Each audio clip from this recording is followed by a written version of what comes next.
All right. So, Ecclesiastes introduction.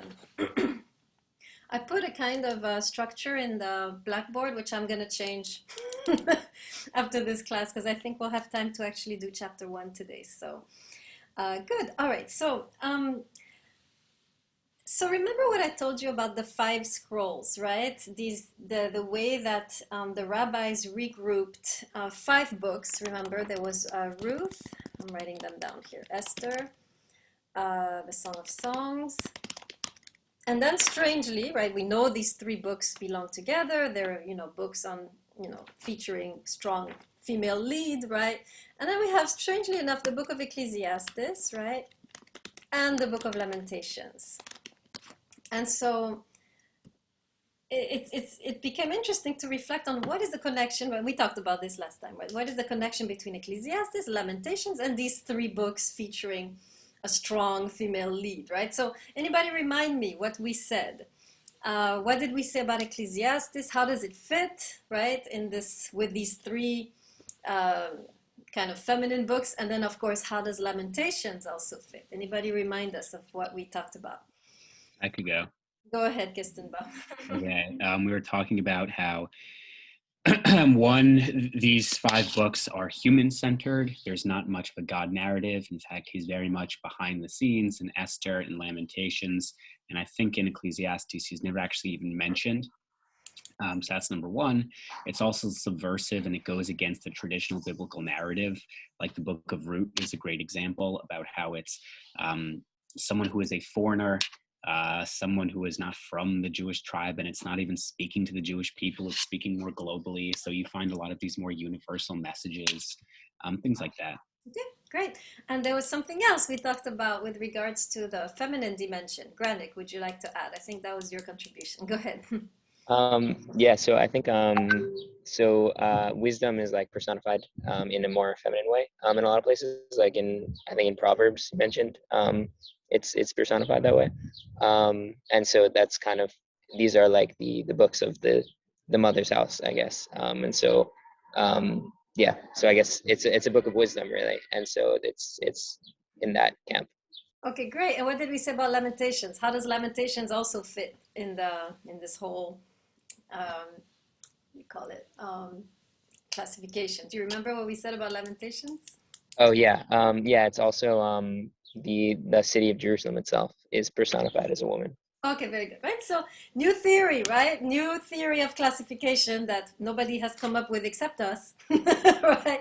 These five books are grouped together also perhaps because of the strong female or feminine aspect which unites these five books, right? So we know Ruth, Esther, and Song of Songs. This is already clearly a strong feminine lead. But Ecclesiastes, we're going to see, because it's a book on wisdom, is also going to give us a very feminine perspective on spirituality versus a masculine perspective, right? Remember that in the ancient Near East, everywhere, and especially in Egypt, which is one of the main influences behind the book of Ecclesiastes, we'll talk about this today, wisdom was personified as a woman.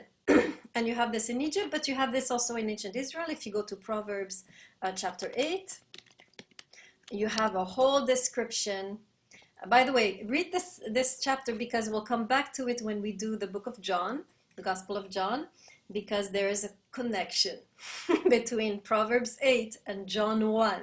So you should already try to read it, right? So we have wisdom personified as a woman in the book of Proverbs. And we know that the book of Ecclesiastes is really a book about wisdom. It's about a certain kind of wisdom, right? We're going to see. And we should expect, therefore, in the book of Ecclesiastes to be either in conflict with the father's house, right, in the kind of quarrel, right, with the father's house, or already in the mother's house, right? Remember I told you that the book of Ecclesiastes is either a quarrel within the father's house, there is subversive elements, or we can straight up classify it as a mother's house book, even though it's written by a man, right? So we should expect, right, with the book of Ecclesiastes, something different from what we are used to in the context of patriarchy. He's going to be talking about something else completely, a completely different path to spirituality, one which bypasses completely what the Father's house has established is the right way, right? So this is what makes this book interesting. the feminine flavor of this book, right? So this is a kind of, I haven't heard this interpretation before of Ecclesiastes, right? So this is kind of new territory that we're paving together, inspired by you, right? So we are really breaking new ground, actually, theologically, when we talk about Ecclesiastes as a book which is found in the bookshelf of the mother's house and not the father's house, right? This is going to inform a lot of the way we read it. And I have not seen commentators do that before. So we are going to be pioneering a new set of eyes, right? A new exegetical approach to this book. And I really want to invite you, right? As you're reading the book, think, where is the mother's house elements? Where are the elements that are feminine, subversive to patriarchy in this particular book, right? We'll talk about that. I'll give you more details, right? So, okay. So, let me talk a little bit about King Solomon, who is the author of this book. We're pretty sure. Right. I mean, we can never be completely sure, right? But there is enough. Aquí no le pasa already, no? Please, guys, keep yourselves muted so I don't have to be interrupted and scared by your outbursts. Okay, so a few words on Solomon, and then I want to go into the spirit of the book, right? So you can really have a good, so you can have the right perspective as you enter the text. Okay, so we know King Solomon. If you're familiar, just a few words on him, right? He was the king of Jerusalem during the golden age of Israel, of the nation of Israel. If you recall, he was the son of David. David was already a big shot, right? We talked about him last time in the book of Ruth. He's the son, right? He's the heir. Now, what's interesting about Solomon is how different he is from his father, right? His father is always quarreling with everybody. He's a man of peace. In fact, his name, Solomon, right, in the Hebrew, Shlomo, from the root shalom. What does shalom mean? You all know this, peace, right? Anybody with some background, right? So he is a man, his father was a man of war. He's a man of peace, right? Let's continue the distinctions. They're interesting. His father was, how shall I put it? Yeah, you could say this, right? His father was kind of centered on developing the nation of Israel. Solomon is interested in branching out, right? He's the Renaissance man, right? I don't know if you know what I mean by that. Let me write this down because this is an important concept. What is a Renaissance man? Anybody know what I mean by that? And who is the ultimate Renaissance man and that we know through history? What does it mean to be a Renaissance man? Anybody know? Stage, go ahead. I'll go ahead and say somebody, Renaissance. When I think of Renaissance, it's Leonardo da Vinci, Galileo, maybe Michelangelo. Very good.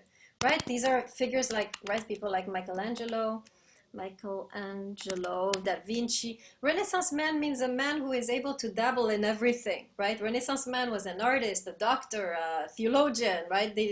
Maimonides is a kind of Renaissance man, right? Anybody who has this kind of breadth of culture, right? There was another hand. Who were you? Who wanted to add to this?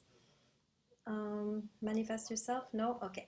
So Solomon is kind of like that, right? Yes, Aristotle. Well, Aristotle. Yes, absolutely. I'm just thinking, how could I forget? Aristotle knew everything. He knew theology, metaphysics, biology, right? Physics.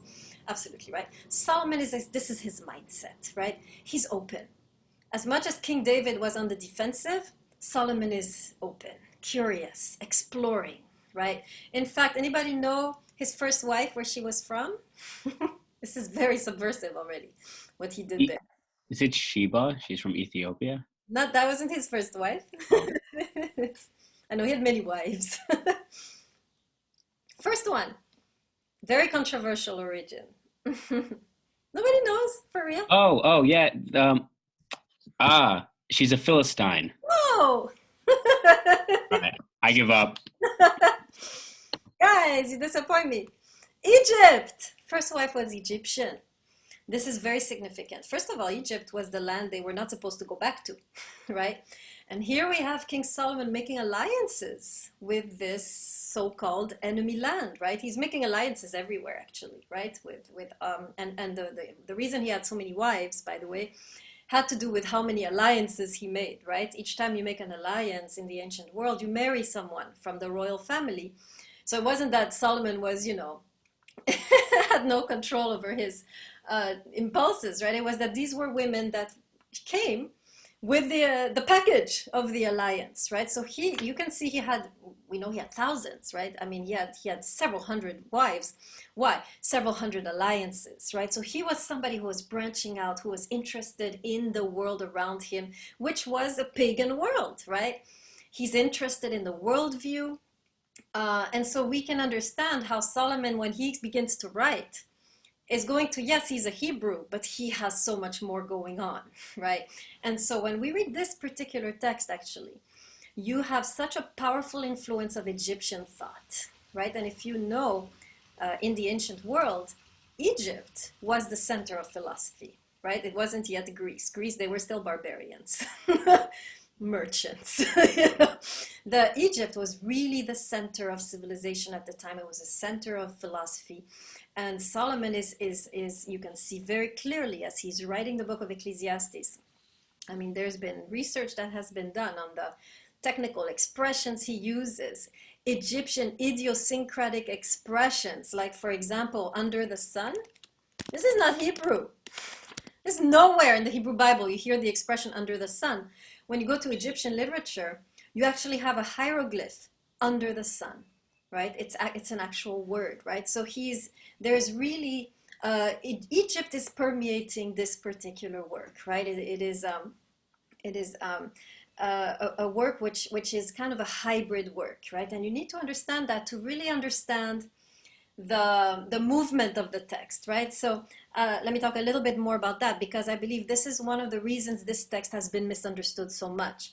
So if you go to any conservative, right, Christian church, or Judaism may be a little more open-minded when it comes to Solomon, but if you go to any conservative Christian church, when you read the book of Solomon, Ecclesiastes, you will be told this is the book of a man who was a sinner and who later repented. And this whole book is really, there's nothing to be learned except what not to do. Okay? So this is really how this book is taught in conservative, in general, I think. not even, right? In general, within Christianity, the book is taught as a book which simply shows how a man has lived a dissolute life and we should not follow in his footsteps, and he's clearly bitter and regretting the whole thing. And so really there's nothing to learn from this book, because this is the book of a bitter man. This is the book of a man who has transgressed, and all we can learn from this book is what not to do. Right?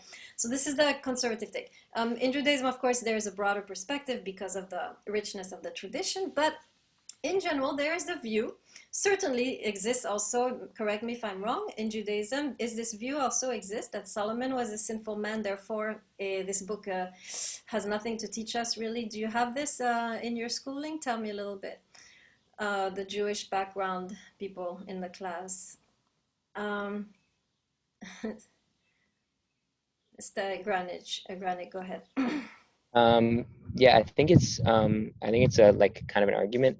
And there's kind of two ways, like either he like I guess either Ecclesiastes was written at the end of his life, sort of when he became and when he kind of brought in a lot of wives and they sort of were doing idolatry and stuff like that, or it was written at the beginning of his life, sort of before all that happened. And so yeah, there are kind of sort of different approaches how to look at it. Yeah, it's varied, right? In the Jewish perspective, you will have every view. One view will be it's a wonderful, one view it's awful, right? So, but certainly there is this idea, perhaps, that this is the book of the transgressor, and we really should learn simply from him what not to do, right? Of course, what we're going to do in this class, something a little different. Stage, your question before I continue. Well, actually, I was going to completely Granick, I was going to completely go against that, because this was definitely after the end of his life, because when you read through the book of Ecclesiastes, definitely shows, and at the end he shows how everything is vain, everything is nothing, especially given the fact Ecclesiastes chapter 2 talks about how he had everything and all and everything, and at the end, Ecclesiastes chapter 12 says closes everything down. So I'm pretty sure this is not at the beginning of his life or at the beginning of his in general kingship. Yeah, I would tend to agree with you that this is a book written in kind of when he's more mature. Absolutely, right? Because he mentions succession, right? In several verses, he talks about a king who is going to have a successor who is not his son. He's alluding to himself. That was the case, right? So yeah, we can take the book certainly as being written in his old age. But again, right, people will say, well, this is a book simply looking over a destroyed life, right? A life full of bad decisions, and so whatever is written there, we need to take a warning not to follow. Okay, so obviously you can expect me to go in the opposite direction of that, right? If the book is in the mother's house, we have to see it differently, right? And what I'm going to suggest is that this book is simply, what the book is doing is showing us an alternative way to inhabit the world and an alternative path to spirituality. Okay, so let me say that again, right? This is an alternative way to inhabit the world, different from what is happening in the Father's house, and a different path to spirituality, right? And we'll see that this path is not in a straight line, right? We are used to seeing things in a straight line.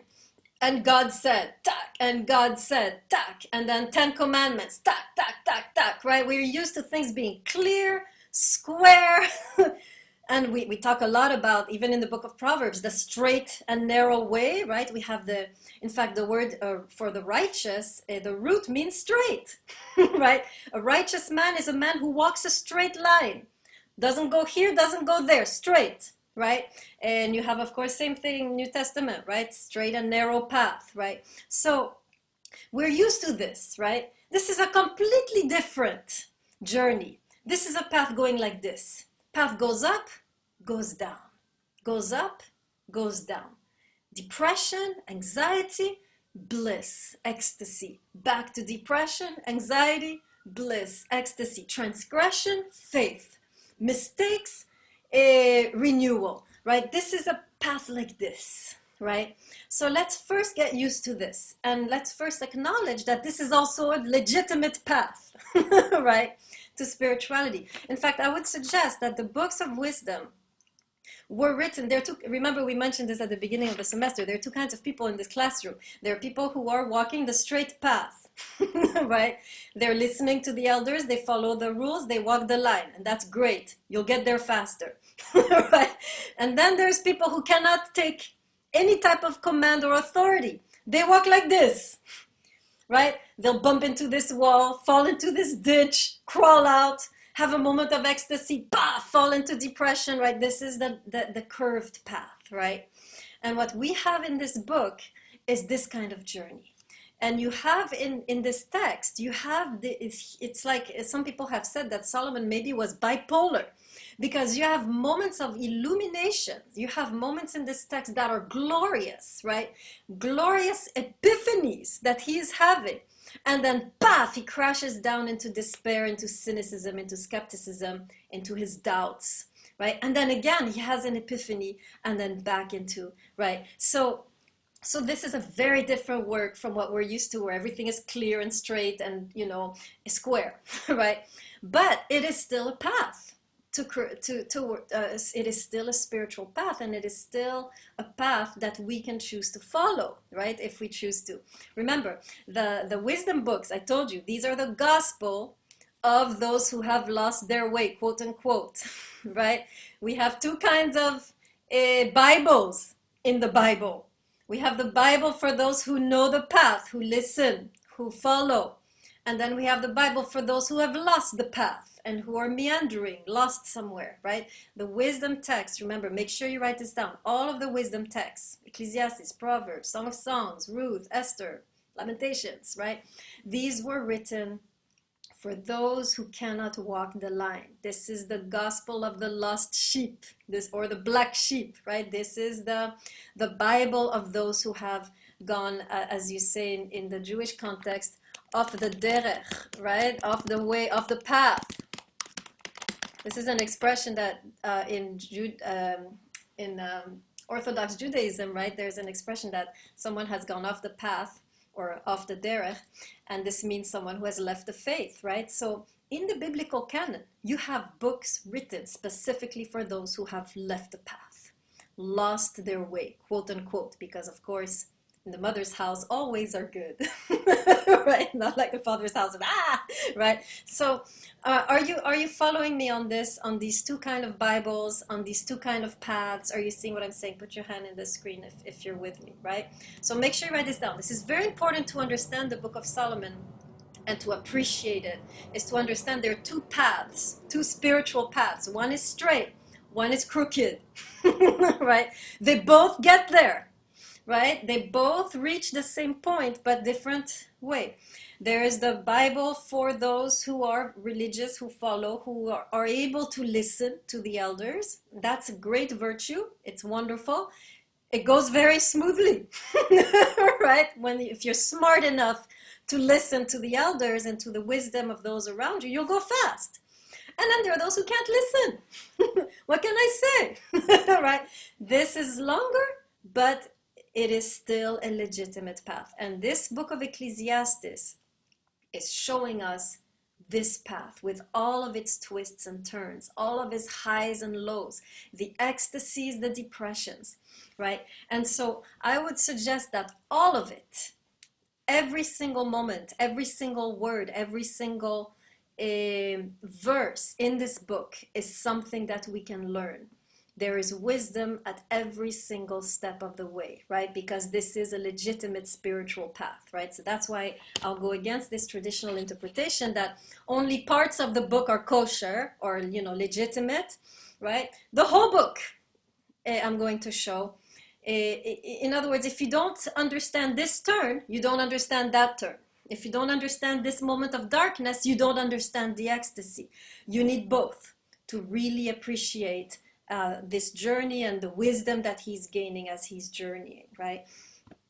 Okay, now, great. Now let's go into the feminine aspect of the book. All right, so this is new. This is new. Up until I was saying things everybody knows. Now we're entering new territory since no one has written on the feminine in the book of Ecclesiastes, right? We are doing this together. Okay, I'm going to use the Chinese conceptuality so you can better understand. You're all familiar with Yin and Yang, everybody? Let me see your hands. Put your hand in the screen if you know this dichotomy, Yin and Yang. Okay, Granik, yeah, Ahmad, Rubinov, you're invisible. Pierre-Antoine, you know this? Okay, great. All right, so we know. Okay, I'm just review really quick, right? In Chinese philosophy, and it's legitimate that I bring up Eastern philosophy because this text is very Eastern, because of the Egyptian influence, right? So let me just review Yin and Yang, right? Yin is the feminine, Yang is the masculine, and I'll just write some characteristics, right? Yin is the ability to rest, to be grounded, right? To let go, to surrender, go with the flow. What else? Acceptance. You're getting the idea. Yang is action, goal-oriented, control, mastery, refusal, right? Neither is better than the other, by the way. In the Chinese context, they balance each other, right? So Yang is the masculine, Yin is the feminine. Both are needed to really progress in life. Granik, quick question. Go ahead. Yeah, I was just wondering, you mentioned that that it's legitimate to talk about Eastern concepts because it's Egyptian. And I was just wondering what you meant by that. Like, because I guess I always thought of Egyptian as more Near East as opposed to more. You're right. As you know, right, these ancient worlds were in communication, right? So anything going on in the East, we know this through already the Greeks, right? They actually, most of Greek philosophy was heavily influenced, actually, if you study from Hinduism and so forth, right? So I need to do this research, right, about the Egyptian being connected to the East. I need to give you actual facts, right? But right now I can already venture a supposition that the Egyptian thought was certainly influenced. It was broader than just Egypt. There were certainly influences, but I need to look it up for you. So I'm going to do that for next time. I need to have the actual data behind me when I'm speaking. And this right now I'm just remembering without the facts. But yeah, very good. I'll come back to this Eastern just based on the text. It's a curiosity I'm noticing, and I'll just submit it to you and you do what you want with it. Okay, so we have these two approaches, right? Yang, Yin, father's house, mother's house, right? And what I want to suggest is that in this text, you have a very Yin approach to spirituality, which is quite unknown. Certainly it's known in the Hebrew Bible since it's there, right? But it's quite unknown to the rest of the text, right, which is much more proactive, right? If you read the Hebrew Bible, you have certainly action is emphasized, the goal, you're going somewhere. There's a notion of self-mastery. There's a notion of refusal to do evil, right? Refusal to partake in certain behaviors or go certain places, right? So certainly the biblical text in general is a very Yang text, which we talked about, father's house text, right? Now, in this book, we're going to discover a completely different approach. We're going to discover rest, letting go, surrender, going with the flow, accepting, right? And this is where, so already retune your brain, right? To look for those things, right? This is where so I'm going to give you a more systematic outline based on this, right? Actually, before I do that, let me just go a little further, right? So different approach to life, right? Approach which embraces the chaos, you could say that, which embraces the crooked. Make sure you write this down, right? This is certainly an approach which doesn't need that the world be put in order, doesn't need that the world be repaired. This approach is okay with everything being crooked, accepting, right? The world as it is. This approach is also anti-institutional. In the book of Ecclesiastes, you have a number of passages which show that everything that the Hebrew Bible stands for is what's the word? When something is outdated, yeah, doesn't apply anymore. It's a book which is against moral dichotomies. We're going to talk about that. And so forth, right? So we have a lot of elements that are going to be contra, right? What we're used to in the Father's house. So let me write a few, the outline where I'm going to show this. So chapter 1, right? Which maybe we'll do today, maybe not. Chapter 1, we have the notion of chaos versus order, right? So I'll just write these down and then I'll explain. Chapter 2. Actually, no, let me just go step by step. Okay, chapter 1, we're going to look at, right, we are used to things being in order.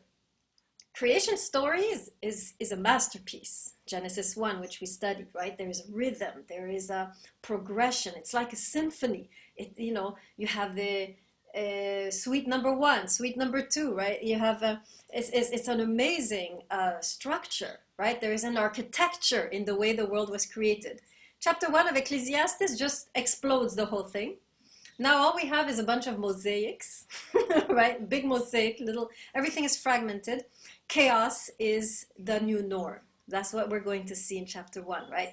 And of course, this is a very different cosmological view, right? It's unsettling, right? What the portrait that Ecclesiastes is going to give of the cosmos. It's not going to be order anymore. It's going to be something else. We're going to see. Then we'll go to chapter 2. Can't write chapter. Chapter 2, where we're going to look at receptivity versus to receive versus to grasp.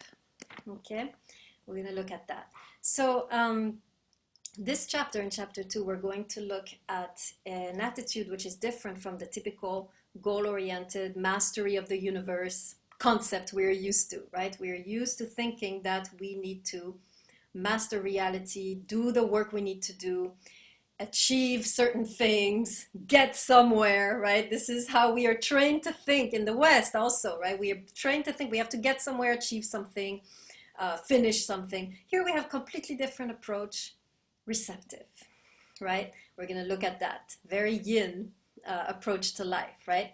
Then we'll go to chapter 3, where we'll look at accepting versus rejecting. And here we're going to look at a very interesting section where Ecclesiastes is kind of going to blow our minds in the sense that for him there's no good or bad, right? There's no good thing or bad thing in the universe. Everything has its time. We're going to talk about that, right? So there's no bad situation or good situation. There is no bad moment in your life or good moment in your life. It's all part of a tapestry, right?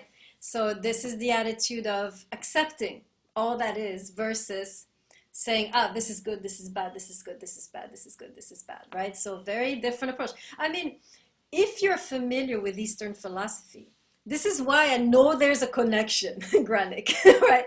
If you're familiar with Eastern philosophy, you cannot help but see how Eastern this text is, right? And as we study it, I can bring it out. I taught this text in Korea and made connections with Eastern philosophy. It works. There's so many, the mindset is so similar that there must be some kind of actual connection, but I have to figure it out. Yes, Pierre-Antoine, before I continue, go ahead. Okay, like when you say that in terms of like there's no like good or bad, like it kind of reminds me of like even Christian ideology, like even though it's not like a Eastern thing, because like there's this verse in the Bible, I forgot where, but it's like repeated many times where it's like there's a time for everything, there's like a season for everything. So even though it may look bad, like it's not supposed to be looked at in that sense, like it's just supposed to happen because it's just life. It's like that kind of cycle. Yeah. So it kind of reminds me of that. Yeah, and this text that you just quoted is in the book of Ecclesiastes. It's not. If it's in the New Testament, it's a quote, right? I think Paul perhaps was quoting, right? Yeah, it's a quote, direct quote from a book of Ecclesiastes. So yeah, we're not used to this, right? As Westerners, Yang, right? People, we're used to thinking, this is a bad time in my life, or this is a good time in my life, and I'm happy and I'm unhappy, and this is a bad situation, and this is a good situation. This is a bad person, this is a good person, right? So here we're going to break out of that. We're going to break out of duality, which is exactly what Eastern thought is doing, right? Which we can't go into, but it would be so interesting, right, to teach a kind of a parallel, comparative study of Ecclesiastes with the text of Hinduism and Taoism, right? It would be very interesting to see that. Okay, so number 4. I hope you're getting the picture, right? We're going to have faith. Oh, sorry, this is actually not chapter 4, but we're going to look at chapter 7 here. This will be faith versus moral dichotomy. So now we're getting deeper in the controversial dichotomies, right? We're getting deeper into the controversial aspects of the book, right? This is not just good and bad. This is right and wrong, right? And Ecclesiastes is basically going to be teaching us a path beyond right and wrong, right? There is another way to inhabit the world than to see everything in terms of this is right, this is wrong, this is right, this is wrong. There's a completely different way to live, right? So this is very interesting and very scary if you come from a religious background, because the whole religious background is teaching us everything we do. This is right, this is wrong. And we are taught to see the world in terms of this is the right thing to do. No, this is the wrong thing to do. This is the right. He did the right thing. She did the wrong thing, right? So we are taught to divide the world in right and wrong actions, right? And what Ecclesiastes is going to kind of insinuate in this text, chapter 7, is that there's actually a completely different way to live, right? Than constantly be thinking, am I doing the right thing? Am I doing the wrong thing? Am I sinning? Am I transgressing? Have I sinned without knowing? Am I in trouble? Right? And here we are like killing ourselves over whether we sinned or whether we might sin or whether we have sinned, right? And he's like, no, there's a completely different approach to this, right? So it kind of very similar to, Nietzsche, I think, wrote on this too. There's connections, by the way, with existentialist philosophy and Ecclesiastes, right? When Nietzsche says, beyond good and evil, there is beauty. Ecclesiastes would say something like this: beyond good and evil, there is faith. And we'll talk about that, right? We'll talk about this context. So, very scary passage, right? Very controversial passage. When I teach it in seminaries, I get stoned in the sense, in the biblical sense, not in the people start picking up stones from the ground. How fun. Okay, 5. This one we'll be doing chapter 11 for that one, chapter 11 to 12 actually. And there we'll be talking about a trust versus fear, right? And this is really very, very important because we live in this world from a state of fear, most of us. And this is either a fear to transgress or a fear to suffer. Any case, most of us in the classroom are afraid are to a certain degree afraid of what life has to offer, right? There is a kind of fear to really penetrate into life because of possible suffering, possible transgression, possible death, possible damage to our souls, to our bodies. We live in fear, right? Most of us live in fear of some kind of damage happening to us if we go too deep into life or if we jump in too quickly. And what we're going to read in this text is the opposite, right? Learning to trust life versus fearing life, right? Entering life fearlessly, knowing that all of life we know already is neither good or bad, right? So we don't have anything to fear in that sense, right? So if you're familiar with Eastern thought, I mean, how many of you are seeing connections? Those of you who are somewhat familiar with Eastern thought, how many of you are seeing connections between this, what I'm talking about, and what you have, right? So now I do need to find the actual connection for Granic, right? And it would be the Egyptian connection, but I have to find out. Because Ecclesiastes surely didn't go to India, right? He didn't travel there, right, Solomon, even though he might have been able to. But I think there is a connection through Egypt, and I have to check it out. But it's still very so. So you are seeing also the yin versus the yang, right? How we are really entering a very yin approach to life, to spirituality, which is completely different from what we're used to, not only as dwellers of the Father's house, but as dwellers of the Western world, which is a big Father's house, right? So we are really entering a new territory, which is more curvy, right? More crooked, which is kind of, and you have to be aware of this with Ecclesiastes. He goes there, he goes here, he goes there, he goes here, but it's all part of the same journey. You can't blot out part of it and keep the good parts. They're all good, right? If we come from the perspective, as he explains in the book, that there's no good or bad, then every twist and turn of his journey are part of the spiritual experience, right? And this is where this is very different from what we're used to, right? We are taught in conservative context, don't sin. If you sin, you ruined it, right? There's no way, yeah, God will forgive, but you still have to suffer all the consequences and your life will suck, So we talk about forgiveness, but we don't mean it, right? So what we're seeing here is something different. Every experience, every depth of despair, every ecstasy and moment of pleasure is good and is part of the journey. And so we have no need to fear going here, going there, sinking, rising. We have nothing to fear because it's all part of the human journey towards God to a certain degree, right? Okay, am I clear? Are you following me? I can barely see you. There's like sunlight on my screen. I can't see. Okay. All right. Any questions before I continue with any questions before I continue or clarifications or uncertainties about what I said? So just to conclude that section, right? To really understand Ecclesiastes, right, you kind of have to, how shall I put it? Yeah, I think you kind of have to be willing to go on that journey, at least a little bit while we read the text, right? To leave behind the straight and narrow path and explore this kind of meanders with him, right? Okay, so I'm seeing a question from King. So what we're going to be talking about in the book of Ecclesiastes is a kind of surrender to life versus fearing or trying to control life, right? So this is very different from what we have even in the rest of the Bible. In the rest of the Bible, you do have a very strict, rigorous kind of blueprint to follow, right?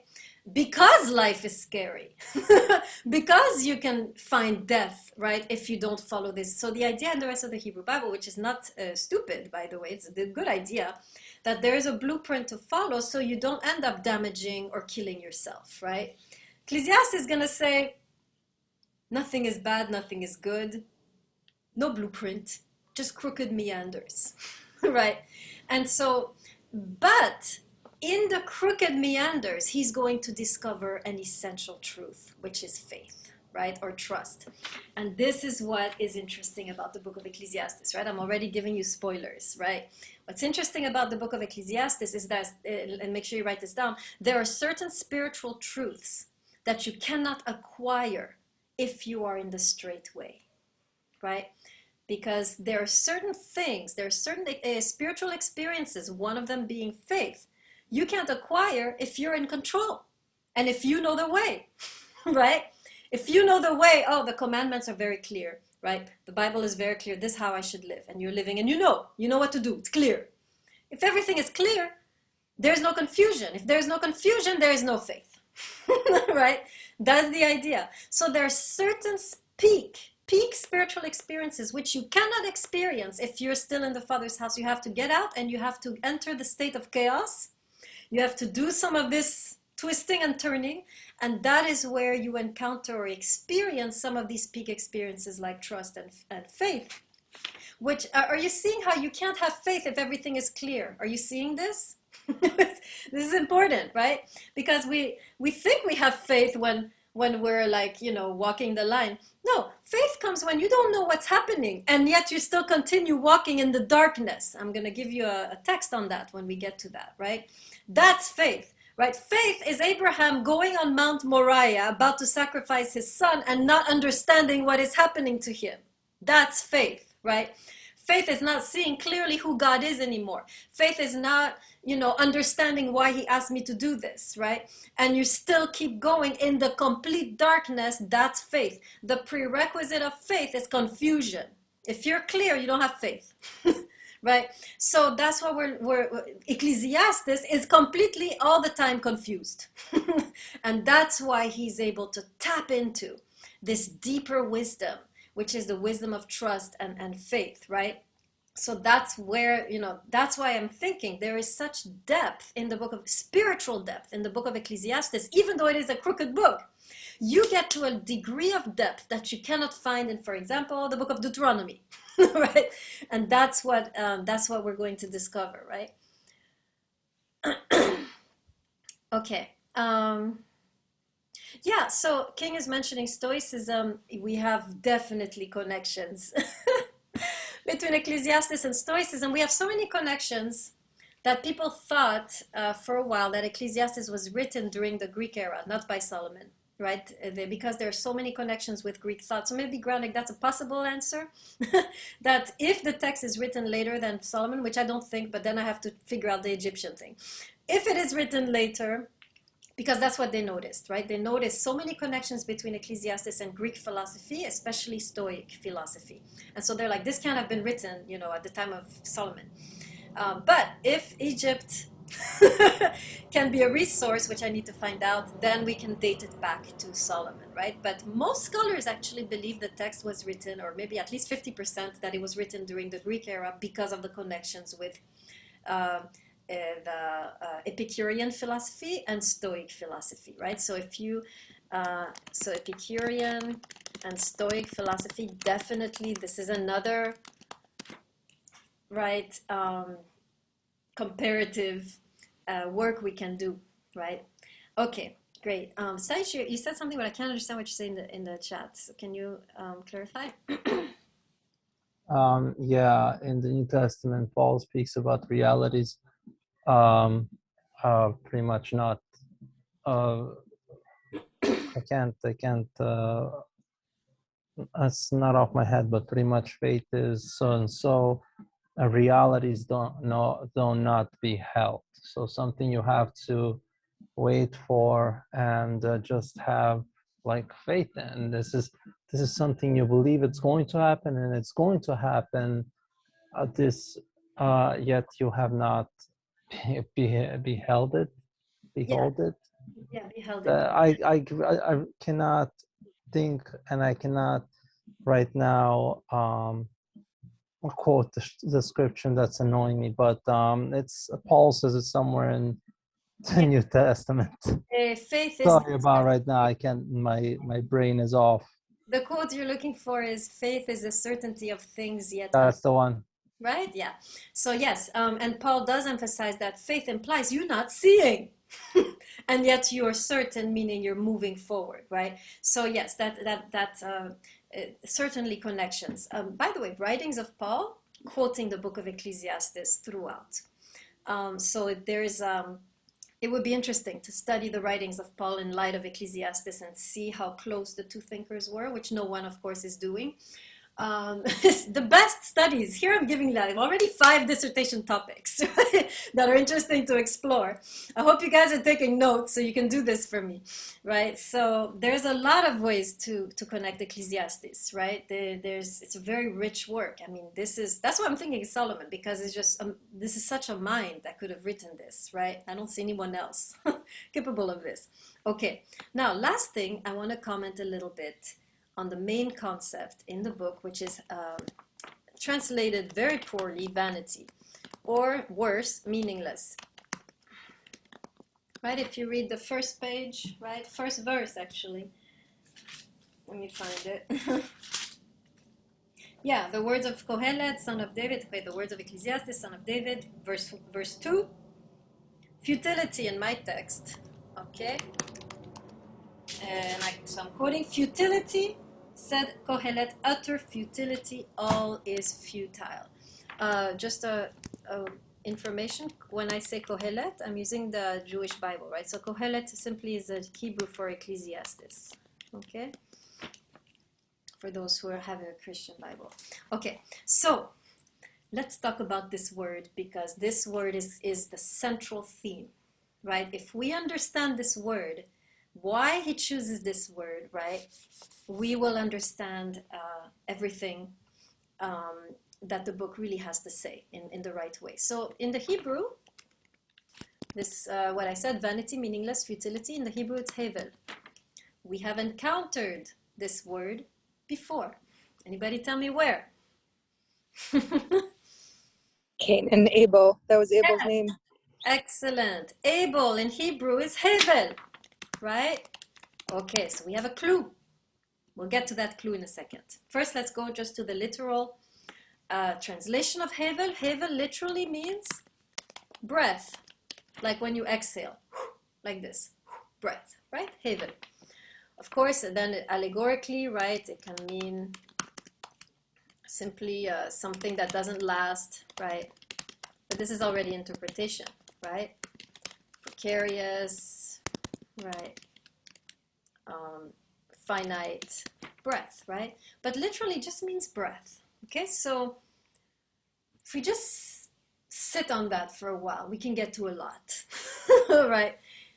This breath that is blowing through the book of Ecclesiastes, is it good or bad, right? We have translated this word with negative connotation. Vanity, futility, meaningless. This is not the meaning of the word. Word means breath, right? So we have seen it in a negative light, but is there a way to see this word in a positive light, right? And what do we learn when we do that? Or simply to see it in what it is, which is simply breath, right? So you have this breath blowing through the book, often associated with the word ruach, which is spirit or wind. In this context, oops, it said it corrected me, ruach, right? Which is wind. But which also means spirit in the religious sense, right? or Holy Spirit, right? Okay, it's not the sense in the book, but I don't know. When I'm just listening to this wind, right? It's telling me something. Anybody want to improvise with me a little bit on you're hearing this breath flowing through the book. What is this telling you about the book?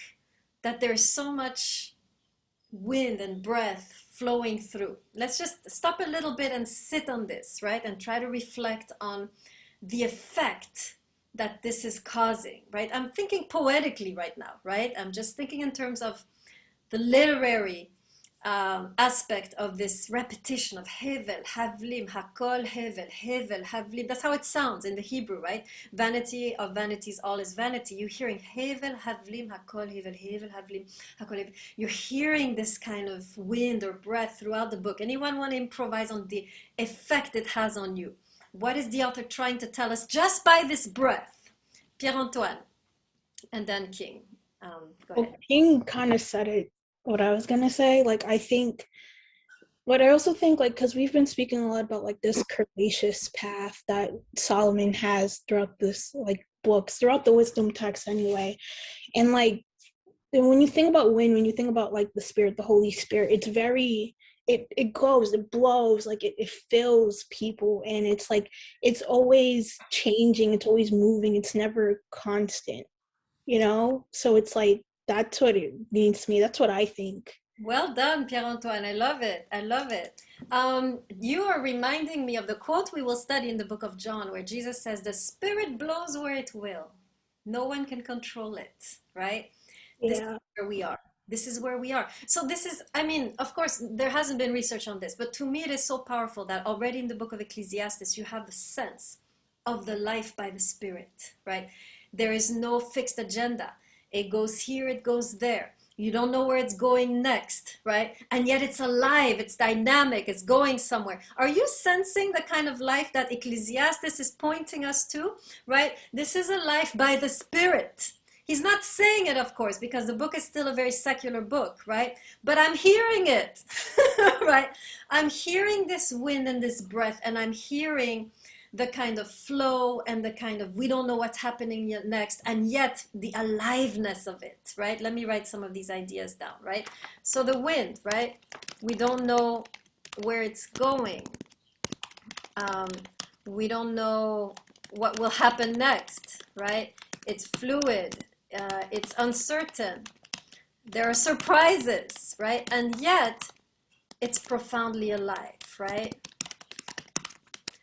This is, I think, what I'm hearing in the book. This is, in my view, the spirit of the book, the intuition of the book, right? Living life and following the twists and turns of the spirit, of the breath, of existence, of the breath of your body, of the breath of God, perhaps, right? So I'm just, I'm doing drush, right? I'm going a little beyond what the text actually is saying, but what I'm really sensing is a kind of life which breathes, right? In, out, right? There's no contraction or asphyxiation. It's breathing in, it's breathing out. It's going up, it's going down. It's going right, it's going left. It's curving, and you are kind of following this breath, right? We are not consciously doing the breath. We're following it, right? And maybe this is where Ecclesiastes is leading us, to a life where we are kind of following the breath of God or the life of the Spirit, and which you will find even more clearly this idea in the book of John, right? When we do teachings of Jesus. Let's see, who else? King, would you like to elaborate a little bit? You had some words on it. No, I forgot what I was gonna say. All I could understand was that it was really similar to breathing and the importance of rhythm repetition, Yeah. and it's like relation to what's essential to life. Right, absolutely. This is a text that breathes. It's not rigid. It's not set in stone, right? Our lives are breathing, right? We're constantly shifting like the wind, moving here, moving there, and this is fine, right? This is, in a way, the path that we have been given. Stage, would you like to add something? Yeah, I wouldn't say as much as we're following wouldn't say following as much as we're being pushed by it. That works. I wouldn't say that we're following, or rather the wind pushes us, not the other way around. We don't have control. Yes, very The nice. wind is the control and the one that's controlling. I like that, right? The wind usually it pushes, right? It pushes us here, it pushes us there. Is Ecclesiastes opening up this mode of being in the world, right? Where we are pushed by the ruach, right?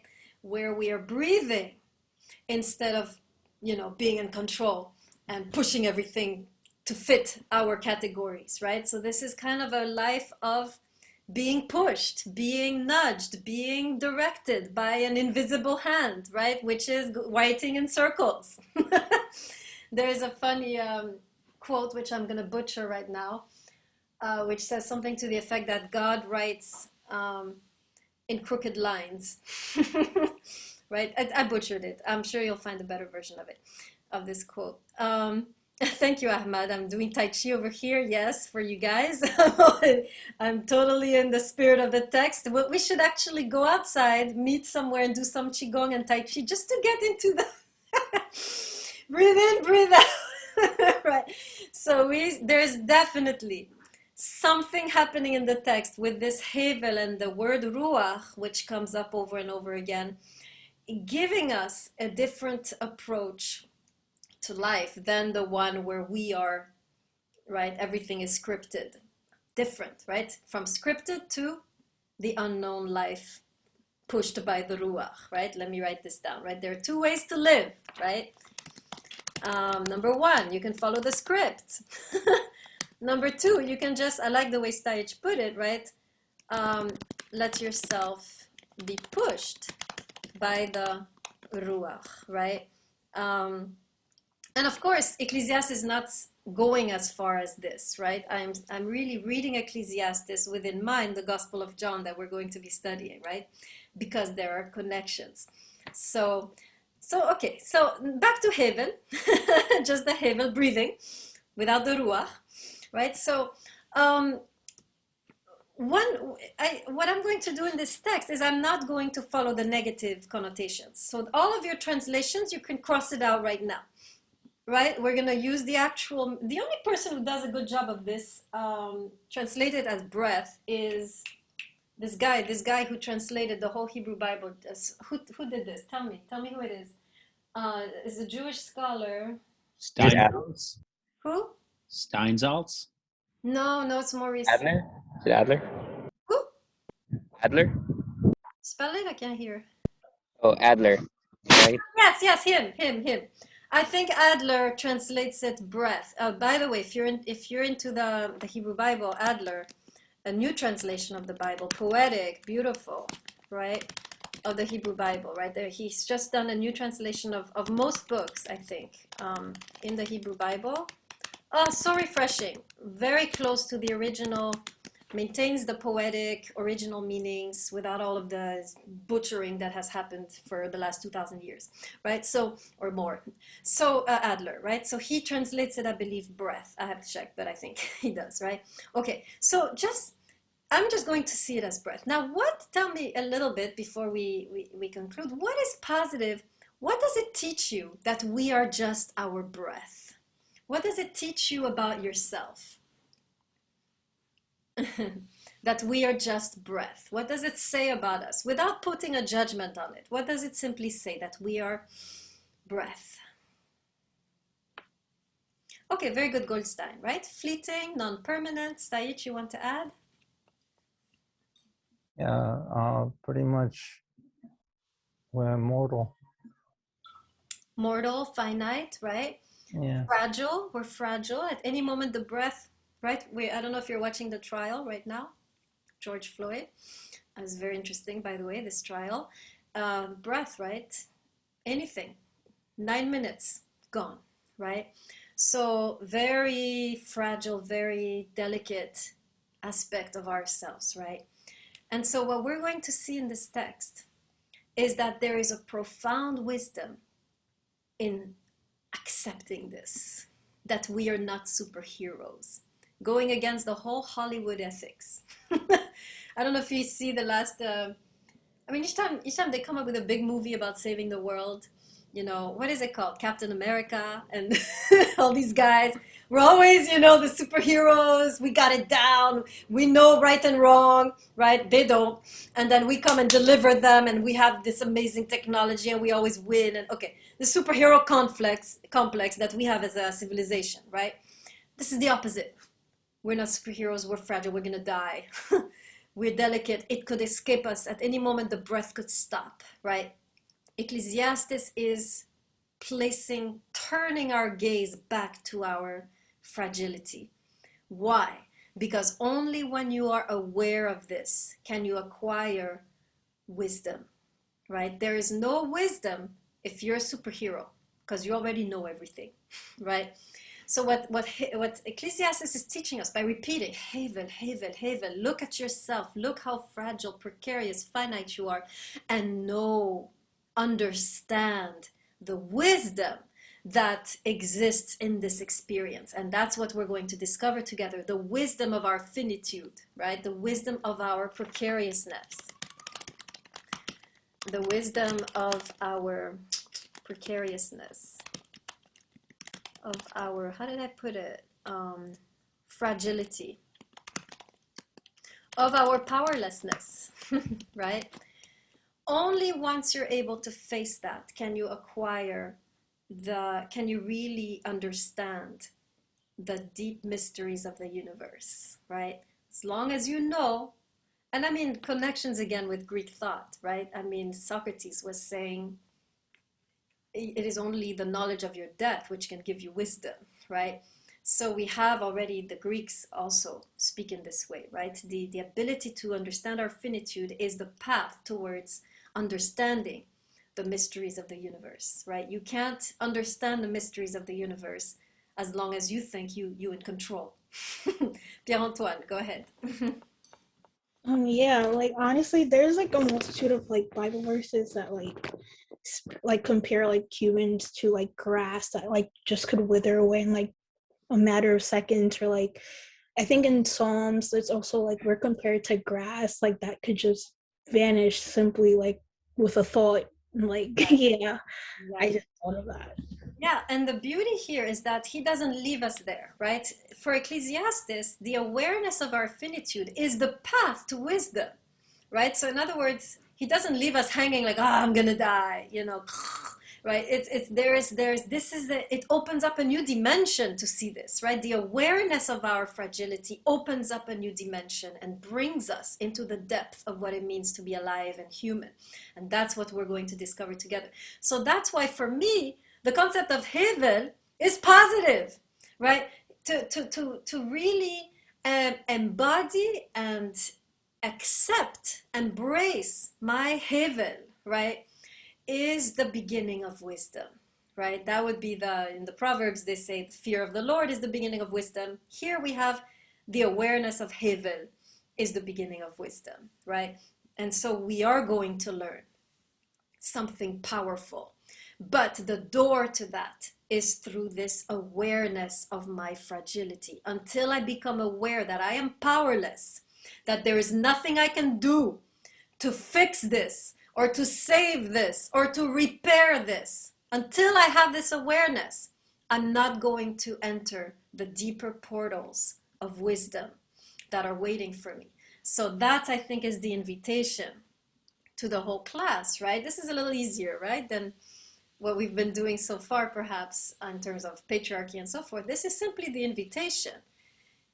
Come to terms with your mortality. That is what the book will teach us, and that is what we need to be ready to do psychologically.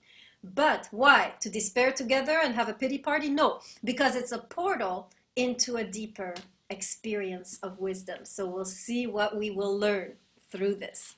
Okay, so Haven, positive, right? And by the way, connection with Abel. Why do you think Abel was called Havel? I think now you can understand why he was called Havel. Remember that the name of a being, a name of people in the Hebrew Bible is their destiny. What was Abel's destiny? Brilliant destiny, right? How did he end up? Successful. Amazing. Success story, right, Abel? What do you think? Granick. Oh, he ended up like dead and buried in the ground. Exactly, right? Abel, a complete interruption, short life, just a breath, right? His name was his destiny. And next to him, you have Cain, mastery, possession. I'm saying this because they will come back in chapter 2, both of them. Let me say it again. Havel, right? Speaking of Abel here, right? Abel died early, right? No success. He did nothing, achieved nothing. Nothing. There's nothing to his name. Cain, in the Hebrew, Cain. Oh my God, this is a stupid spell check. Cain. It's not letting me. There.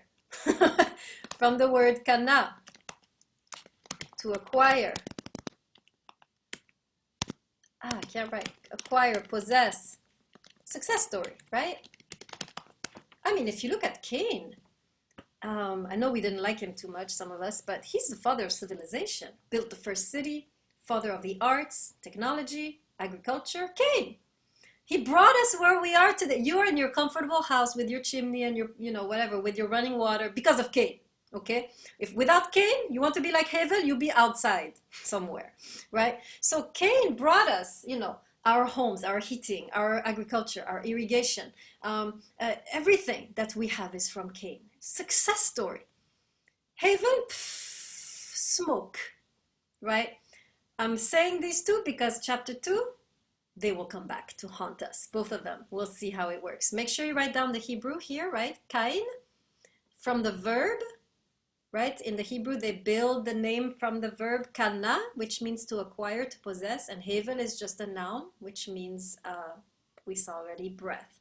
Are you clear on the Hebrew? You need to know the Hebrew for this. You need to know the Hebrew to understand chapter 2. Are we all good with the Hebrew? Any questions?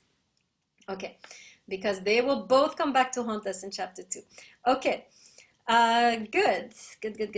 Ooh, finished right on time. I'm so happy. Okay, next time, I want you to read chapter 1 and 2. I'm just going to switch it up just for Sosa, because I know Sosa likes it when I switch it up like that. Sosa, are you still there? See, if Sosa was there, he would have less trouble, right? With knowing what to do and what are the assignments. Sosa has left us. Okay, great. So, yeah, chapter 1 and 2, please, for next time. So your reading assignment for Thursday will be chapter 1 and 2. All right. Yes? Can I ask a quick question? What does Ecclesiastes mean? It's like ecclesia, which means church, or which means gathering. Like Kohelet means gathering. The Greek, right? Ecclesiastes is the Greek translation of Kohelet from the Greek ecclesia, from which you have the word church, right? Right. Which is simply a gathering, which is exactly the meaning of Kohelet. Make sense? Okay, thank you. It's the Greek rendition of that word. Yeah. Any other questions? Stopping the recording.